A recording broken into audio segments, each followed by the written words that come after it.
नमस्कार दर्शक बंधु आज पुणी एक नुआ अपडेट नहीं आसी आपर जो अपडेट टी बर्तमान चली आपण तो जानी थे बर्तमान सुभद्रा योजनार बड़ अपडेट आसूँ जो मैंने अप्लाई करते किसी लोक पाई आप जानते 80 लाख लोक पाई जाइए आउ बाकी जो अच्छा पाइबा से नुआ क्राइटेरिया हो जाए तो आपण जानते सरकार दिन को दिन गाइडलाइन चेंज कर बहुत गाइडलाइन दिन को दिन चेंज कर तो जहाँ हूँ सी तो चेंज कलापर जो चतुर्थ पर्याय टंकाटी 25 तारिख आसब आपण मानक मु खुशी खबर जन दूची जे से मानकर लिस्ट जो मानकर फील्ड वेरिफिकेशन होता जे से माने को माने टंका पाइबे गोटा अस्थायी लिस्ट आसी जाइए से अस्थायी लिस्ट रु आपण माने जानि परिबे जे आपण मानकर कटिची ना रही जदि जानी ना तो चलतु मुझे पेज को नहीं जाऊँगी एवं केमिति चेक करेंगे संपूर्ण रूपे चेंज हो जाइए केमिति चेक करेंगे आपण मानकर से पोर्टाल ना अच्छी ना नहीं आउ जदि अच्छी तार स्थिति कौन अच्छी निश्चय भाव में चेक करूँ एवं घरे बसी जानीपारतु व्यस्त विव्रत हबार ना तो जानतु केमिति कौन चेक होची मुझे लगे दूसरी देखो स्क्रीन में यही भाव में सी चेक टी होची केमिति देखूँ तो देखु आपण मानकर स्टाटस टी आपण मानकर जीपी वाइज जिला वाइज ब्लॉक वाइज आसी तो आपण माने केमिति चेक करेंगे चलतु सीधा भाव में जमी आपण मैंने देखिपारे आपण मानकर जीपी रो लिस्ट आसी ना नहीं तो निश्चय भाव में देखूँ कौन करेंगे ना ऑफिशियल पोर्टल को पलि आसबे सुभद्रा योजना .gov.in को पलि आसला बर्तमान आसवा जो आम चेक करुले हिताधिकारी तालिका ये आम कौन करवा ना क्लिक करवा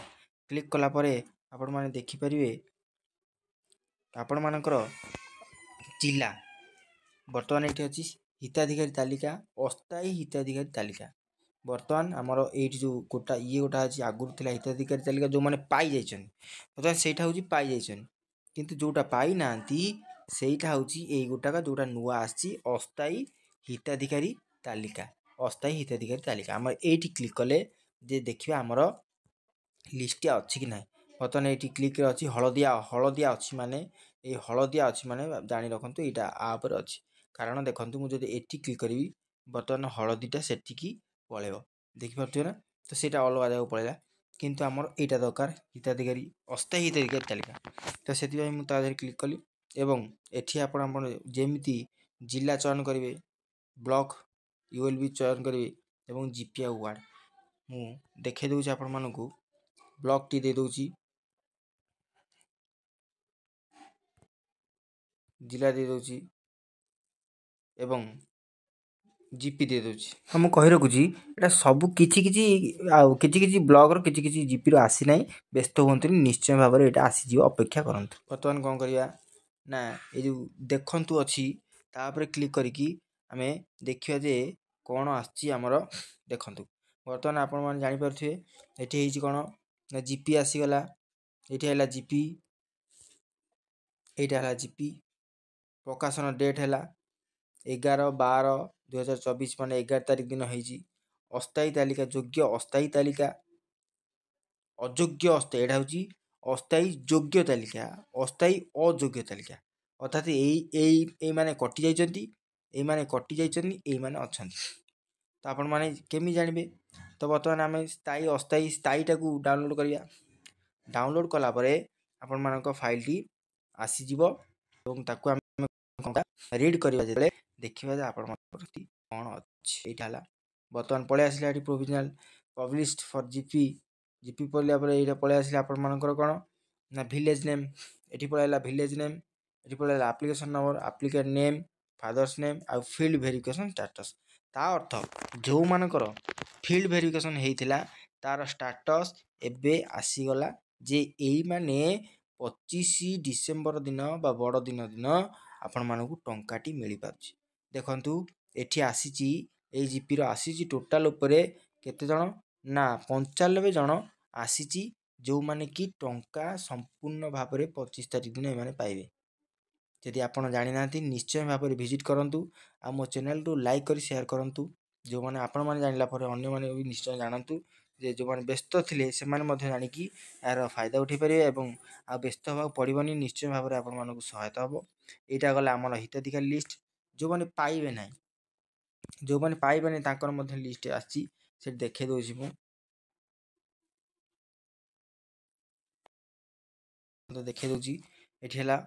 ଅସ୍ଥାୟୀ ଅଯୋଗ୍ୟ ତାଲିକା। ଅଯୋଗ୍ୟ ତାଲିକା ଅର୍ଥାତ୍ ଏଠି ଯେଉଁମାନେ କଟି ଯାଇଛନ୍ତି ତାଙ୍କର ଲିଷ୍ଟ ଆସିଛି। ନିଶ୍ଚୟ ଭାବରେ ମୁଁ ଦେଖାଇ ଦେଉଛି କେମିତି ଥିବ। ସେଠି ଥିଲା ଆମର ଆପ୍ଲିକେସନ୍ ନମ୍ବର, ଏଠି ବି ଅଛି, ଏଠି ବି ଅଛି କ'ଣ ଆମର ସବୁକିଛି ସେମ୍ ଅଛି, କିନ୍ତୁ ଏମାନେ କଟି ଯାଇଛନ୍ତି। ଯେଉଁଟାକି ଆମର 12/11 ଦିନ ଭେରିଫିକେସନ୍ ହେଇଥିଲା। ଏଇଟା ହେଉଛି ନାଁ, ଏଇଟା ହେଉଛି ସୁଭଦ୍ରା କୋଡ଼, ଏଇଟା ଜିପି, ଏଇ ଲୋକଟିର କଟି ଯାଇଛି। ଏହାର କହିବା ଅର୍ଥ ଯେ ଏମାନେ ଏଇ ଲୋକଟି ପଇସା ପାଇବ ନାହିଁ, କୌଣସି କାରଣବଶତଃ ତାଙ୍କର କଟିଯାଇଛି, ଯେଉଁଟାକି ରିଜେକ୍ଟ ଲିଷ୍ଟରେ ଆସିଥିବ। ଏଇମାନଙ୍କର ଟଙ୍କାଟି ମିଳିବ ନାହିଁ। କିନ୍ତୁ ମୁଁ ପୂର୍ବରୁ ଯେଉଁଟା ଦେଖେଇଲି ସେଇଥିରେ ଆପଣମାନେ ଟଙ୍କାଟି ନିଶ୍ଚୟ ଭାବରେ ପାଇପାରିବେ। ବୁଝିପାରିଲେ ନା? ତ ସେଇଭଳି ଭାବରେ ନିଶ୍ଚୟ ଭାବରେ ଘରେ ବସି ଆପଣମାନେ କ'ଣ କରନ୍ତୁ ନା ଚେକ୍ କରିଦିଅନ୍ତୁ, ଆଉ ଆପଣମାନଙ୍କୁ ଅସୁବିଧା ହେବ ନାହିଁ। ଯେଉଁ ଫିଲ୍ଡ ଭେରିଫିକେସନ୍ ଆପଣମାନେ ଜାଣିପାରୁନଥିଲେ, ଅର୍ଥାৎ ନିଜ ନିଜ ଜିଲ୍ଲାର ଆପଣମାନଙ୍କର ପଳେଇ ଆସିଛି ଫିଲ୍ଡ ଭେରିଫିକେସନ୍ ଲିଷ୍ଟ, ନିଜ ନିଜ ବ୍ଲକ, ନିଜ ନିଜ ଜିପିର ପଳେଇ ଆସିଛି ଫିଲ୍ଡ ଭେରିଫିକେସନ୍ ଲିଷ୍ଟ। ଆପଣମାନେ ନିଶ୍ଚୟ ଡାଉନଲୋଡ଼ କରି ଦେଖିନିଅନ୍ତୁ ଆପଣଙ୍କର ନାଁ ଅଛି କି ନାହିଁ, ଏବଂ ଆପଣ ସିଓର ହେଇଯାଆନ୍ତୁ ଯେ ଆପଣମାନଙ୍କୁ ଟଙ୍କାଟି ମିଳିବ ଡିସେମ୍ବର 25 ତାରିଖ ଦିନ। ଆଶା କରୁଛି ଭିଡ଼ିଓଟି ଭଲ ଲାଗିଥିବ। ଭଲ ଲାଗିଥିଲେ ନିଶ୍ଚୟ ସେୟାର କରିବେ, ଲାଇକ୍ କରିବେ ଏବଂ କମେଣ୍ଟ କରିକି ମୋତେ କହିବେ କେଉଁଠୁ ଦେଖୁଛନ୍ତି, ଆପଣଙ୍କ ସ୍ଥିତି କ'ଣ ଅଛି। ଆଉ ଶେଷରେ କହି ରଖୁଛି ମୋ ଚ୍ୟାନେଲଟି ସବସ୍କ୍ରାଇବ୍ କରିବାକୁ ଭୁଲିବେ ନାହିଁ, କାରଣ ଏଇଭଳି ଇନଫର୍ମେସନ୍ ଭିଡ଼ିଓ ଯେତେବେଳେ ଆମ କତିରେ ଆସି ପହଞ୍ଚେ ଆମେମାନେ ଆପଣମାନଙ୍କ କତିରେ ସେୟାର କରୁ, ଏବଂ ଆପଣ ଜାଣିଲେ ମଧ୍ୟ ନିଶ୍ଚୟ ଖୁସି ହୁଅନ୍ତି। ହୁଏତ ମୁଁ ଭାବୁଛି ଯଦି ଖୁସି ଲାଗୁଥିବ ନିଶ୍ଚୟ ଭାବରେ ମୋତେ କମେଣ୍ଟ କରିବେ, ଆଉ ଆପଣଙ୍କ ସ୍ଥିତି ମୋତେ ନିଶ୍ଚୟ ଭାବରେ କହିବେ। ରହୁଛି, ଏଇଟା ପୁଣି ଏକ ନୂଆ ଭିଡ଼ିଓରେ, ସେ ପର୍ଯ୍ୟନ୍ତ ବିଦାୟ ଦିଅନ୍ତୁ। ଜୟ ଜଗନ୍ନାଥ।